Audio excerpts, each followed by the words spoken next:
Hello everyone, welcome to episode 3 of Chatting with Anthony. Today's episode is going to be about something near and dear to my heart.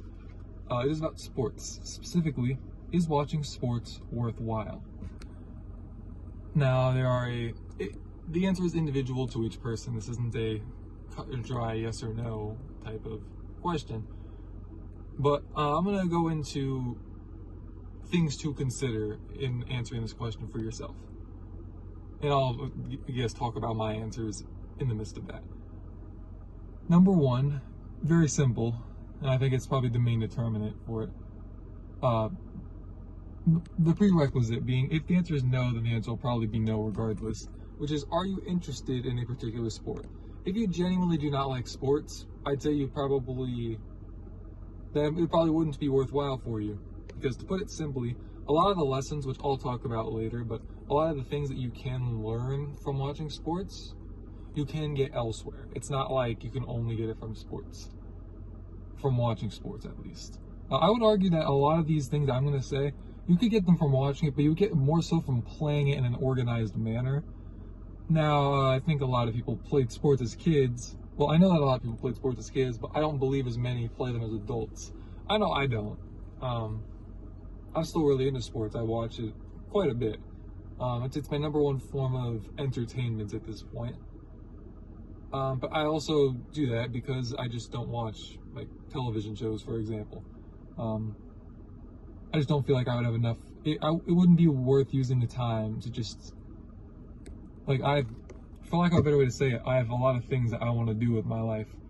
And so it's like, I'm willing to put time aside to watch them, to be entertained, but at the same time, I don't want to let it get in the way. Like, it's nice that sports are on typically at night, because at the end of my night, I can finish it by watching, sports. Like tonight, Knicks-Pacers Game 5.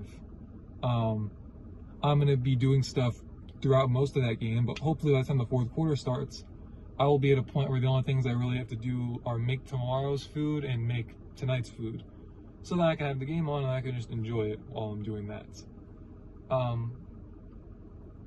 But to go back to the main point being, things to consider in regards to answering this question are, the first one of them would be that there is money involved in it. Money to be made specifically. It's a very big business at this point, which keep in mind also when you watch professional sports and even college sports, it is now a business. Understand that most of these leagues are also, I think I talked about it in one of the other videos, probably episode 1. But the classifications of the leagues are different, but it's sports entertainment. And a lot of the leagues will tell you that if you ever get towards the end of a game, like at the NFL, they'll be playing the music that's like dun dun dun dun dun dun dun dun, and they always say this has been a presentation of the National Football League, which is interesting wording that they call it a presentation. It's a game, right? Like a presentation sounds like something that was planned or rehearsed. And again, I'm not somebody who thinks that every game is rigged or fixed or everybody's I don't believe that they're coordinating the plays so that one team is intentionally going to do better than the other team. I believe each team is truly trying to do well. But it's still interesting that they word it that way. Anyways, money to be made. So from analysis, which, think of if you turn on, say, ESPN, you have guys for the NBA, for example. You got Tim Legler who will come on and he'll give analysis. For the NFL, they have on Ryan Clark. Sorry, I don't know who they do for MLB. I don't watch a whole lot of baseball if it's not the Yankees. And even the Yankees, I'll admit. Sorry, my mom, if you're watching this. I don't watch a whole lot of them either at this point. But my mom is my grandma, in case you're wondering, by the way. But in all seriousness, there is money to be made there, and there's other networks that have these same roles, and it doesn't even have to be for a network. But going into the more social media side of things, a lot of that has more to do with debates than it does analysis. Now, a lot of times it's both. It's just with social media, you can structure it however you want. You don't have a big network that's telling you how you have to structure things, typically at least. Some of them do have contracts with some other companies. Like I know that the podcast or whatever platform it is that Gilbert Arenas is involved with, I believe they have a contract with DraftKings. It's usually like Arenas, Rashad McCants, Nick Young is on there sometimes. I don't know, there's a big guy who hosts it. I don't know his name. But just to give you an example, I don't know how much of a say DraftKings has in how they operate it, or if it's just a partnership where it's still completely their thing. But regardless of that, now it asterisk also, it helps out a lot if you played the sport, which the guy who hosts that thing I don't believe played in the NBA, but I know like McCants, Arenas, Swaggy P, they all played. That helps out a lot. Pat McAfee is probably an extreme example. Like he's literally broadcasting on ESPN and talks badly about ESPN, which fair enough, they deserve it to be fair. But ESPN can't do anything about it because they're not really his boss, at least not when he does his show. When he does Saturday game day for the college football season, I believe at that point they would have more restrictions for him, but it helps a lot when you're a former player rather than somebody who's just trying to make it. Like I think probably the most successful one off the top of my head, Stephen A. Smith. You have other guys like more modern day success like Skip Bayless, Colin Cowherd. Also more in the past, if you're familiar with like the Northeast media side of things, my dad's a big fan of what's their names? Mad Dog and Mike and the Mad Dog, that's it. Mike Francesa and I don't know if the guy's name is Chris Russo, but Mad Dog's on ESPN with First Take sometimes, if that helps you at all picture it. But regardless of that, there's a lot of money there. And then there's also the betting side of things.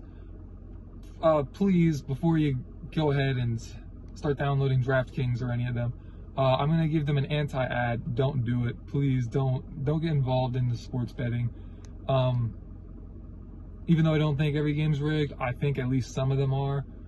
I think that 20 years from now, we're going to hear kind of like the whole Tim Donaghy thing. I think we're going to find out about a lot of stuff with, I think within all the leagues, really, it happens. But I think we're going to find out certain things that we're watching nowadays and how rigged it was for one team.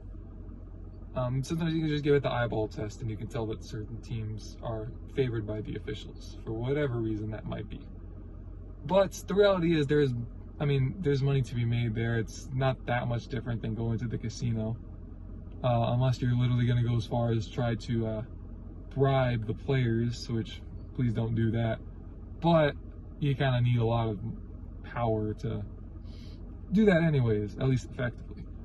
So I'd imagine that if you're at that point, I'm going to be honest, and I hope that this reaches everybody. Like I hope millions of people watch this, but the people who have the power to do that probably aren't watching this video, if I just had a hunch.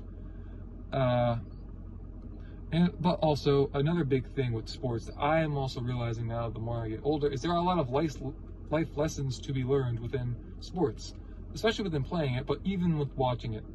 There are injuries, which you can also equate that to just a setback in life that you didn't plan, you don't want, now you got to deal with it, and you have to learn how to heal, in this case physically, but you also have to heal mentally, spiritually, etc.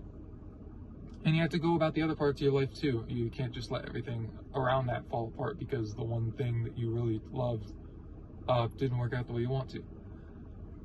Dismissals, or and I guess you could say an ungraceful exit from a team, especially like a player that was with a certain team for a long time. Think along the lines of Brad Marchand with the Boston Bruins, who thankfully for him it worked out great because Boston missed the playoffs and he's going to be playing in the Stanley Cup Finals against either Edmonton or Dallas. It's looking like Edmonton.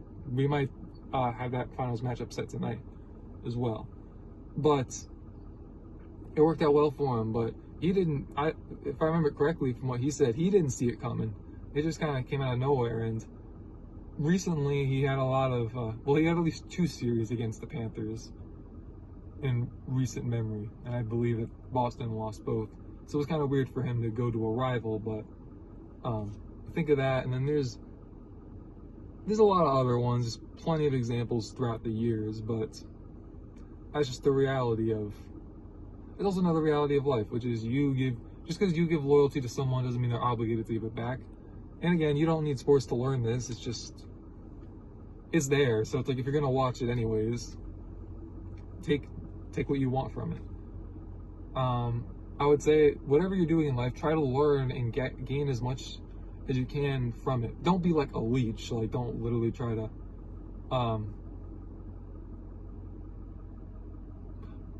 the analogy I had, I'm going to be honest with you, it wasn't going to sound very good, so I didn't go there, but the reality is, like, gain what you can without hurting others as much as possible. And then also, but on the subject of exits, playoff exits, it always hurts no matter what stage it is, but I think we can see that the players are typically in more of a stage of grief the later into the playoffs that it happens. Nowadays, I mean, as we said, we very well we have half the final set for NBA and NHL as of now. And by the end of tonight, we might have both of them set. The Florida Panthers and the Oklahoma City Thunder are going to be in the finals. And if they both win tonight, the Indiana Pacers and the Edmonton Oilers would be in the finals also. Reality is, whoever loses in the conference finals, who's left standing and who already has, the reality is it's a sobering experience, to say the least. In hockey, there's a tradition where they line up and they all shake hands, and which is quite interesting because they kind of violently go at each other and are allowed to actually like fist fight each other on the ice, and it's quite entertaining, but quite intense at the same time. And so it's kind of weird to just see everybody cordially shake hands, sometimes exchange hugs afterwards. But it's also a good reminder that at the end of the day, these guys are they're doing their profession to the best of their abilities. And when you see a fight, it's not always personal. Sometimes it is, but sometimes just emotions get high, and it is what it is. But, yeah, I would be interested for you guys to tell me whether or not you think watching sports is worthwhile. You could say either for yourself or for others. For me personally, to answer the question, I think it is. Again, I don't need sports to learn these lessons, but I've been into sports for a very long time. My dad, shout out to my father, by the way, if you're watching this, he's a massive sports fan, and he got me into it when I was younger, and that's why I became a sports fan. Now again, now that I'm older, I realize these leagues aren't quite as honest as I assumed they were when I was a kid, but the reality is this is entertainment, and I guess this is probably the most entertaining form of entertainment for me at this point, which is why it is still an integral part of my life. But it's not everything. No form of entertainment should be. You should do your best to be the best man or woman that you can be. Try to serve God within that. But at the same time, also understand that you're not necessarily a workhorse in the sense that you should just never take breaks and you should never rest and relax. Because I'm sure there are plenty of people who either on their deathbed or maybe they've already passed and they probably look back at it like, man, I wish I would have. On the one hand, we have a lot of people who would probably wish they did more, and a lot of people who would probably wish they did less. Because the reality is, you're only going to live here once. You're only going to be as old as you are once. I don't want to get all philosophical about it, but I hope you guys get what I'm trying to say. Enjoy life in the midst of its struggles. So, that's enough from me for today. Hope you've seen enough of my lovely face. Until tomorrow, maybe.